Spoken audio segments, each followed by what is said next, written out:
तू कितना धीरे धीरे हाथ चला रही है बेटा। पूरा दिन बीत गया, अभी तक उससे एक कोना भी नहीं साफ हुआ। अरे मम्मी जी कर तो रही हूँ सफाई, मशीन बन जाऊं क्या। एक तो ये दिवाली का त्योहार भी ना मेरी समझ में नहीं आता, इतना थकाने वाला त्योहार है ये।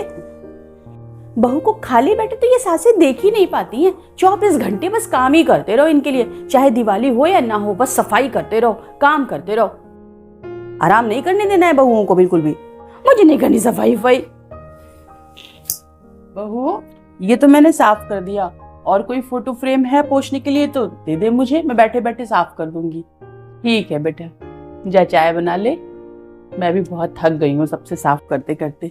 बीच में आधे घंटे का ब्रेक ही ले लेते हैं हम लोग।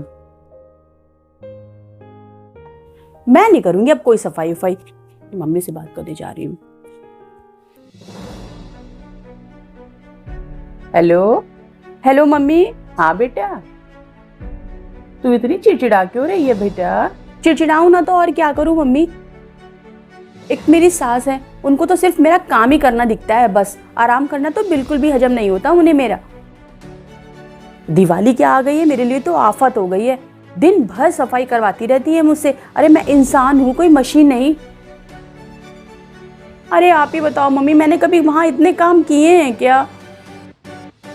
डेली के काम कम होते थे क्या मम्मी, जो ऊपर से दिवाली की सफाई का काम। और बेटा दिवाली की सफाई सिर्फ घर में धूल साफ करने के लिए या घर की साफ सफाई करने के लिए नहीं होती। दिवाली की सफाई घर में प्यार और अपनापन दिखाने का भी एक मौका होता है। तू अपनी सास को अपने काम से इस बात का एहसास दिला कि ये घर जितना उनका है ना, उतना तेरा भी है बेटा। खूब मन से पूरे घर की साफ सफाई कर, एक एक कोना साफ कर दे, क्योंकि बेटा घर किसी एक का नहीं होता, सबका होता है। तो सफाई भी सबको करनी चाहिए। बेटा तू कोई रानी महारानी नहीं है, अब उस घर की बहू है। तेरा मैका नहीं, तेरा ससुराल है। काम तो बेटा तुझे करना पड़ेगा। अब क्या इस उम्र में तेरी सास घर की सफाई करेंगी और तू आराम से बैठी रहेगी। क्या ये शोभा देता है। मैंने तुझे ये सिखाया है। बेटा वो घर की बड़ी हैं, वो जैसे जैसा कहती है ना तू बिल्कुल वैसा वैसा कर। अगर आज तू घर की साफ सफाई में उनका हाथ बटाएगी ना, तभी तो तेरी सास आगे चलकर तुझे बहू नहीं अपनी बेटी के जैसा प्यार करेंगी। तू देखना, मेरी एक एक बात अगर सच ना हुई ना तो बताना मुझे। बेटा तू उस घर में बहू बनकर गई है, तुझे उस घर के तौर तरीकों को, उस घर के कायदे कानून को अपनाना पड़ेगा। काम से जी मत चुरा बेटा, 2-4 दिन की बात है, दिवाली का त्योहार तो बीत जाएगा।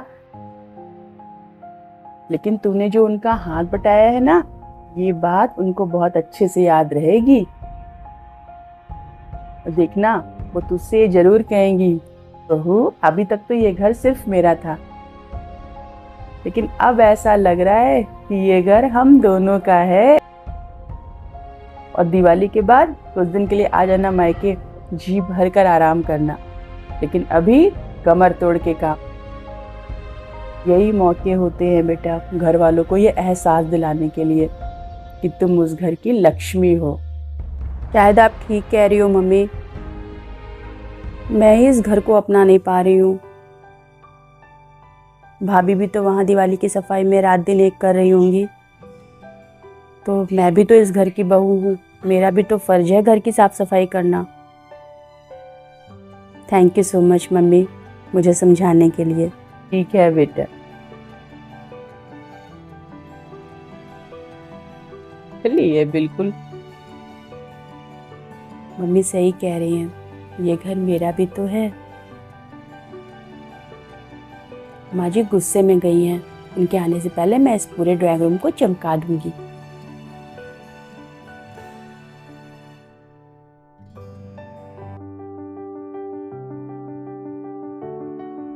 माँ जी दिवाली घर की होती है और घर किसी एक का नहीं होता, घर हम सबका होता है। और वैसे भी माँ जी मैं तो इस घर में सबसे छोटी हूँ, मेरा भी तो फर्ज बनता है कि मैं इस घर का कोना कोना साफ करूँ। देखिए माँ जी, कभी सोचा है दोस्तों, माँ का एक बार समझाना कितनी जिंदगानियां बदल देता है। जैसे इस बेटी ने अपनी माँ के समझाने पर ससुराल में सब कुछ बदल दिया, प्यार से, सब्र से।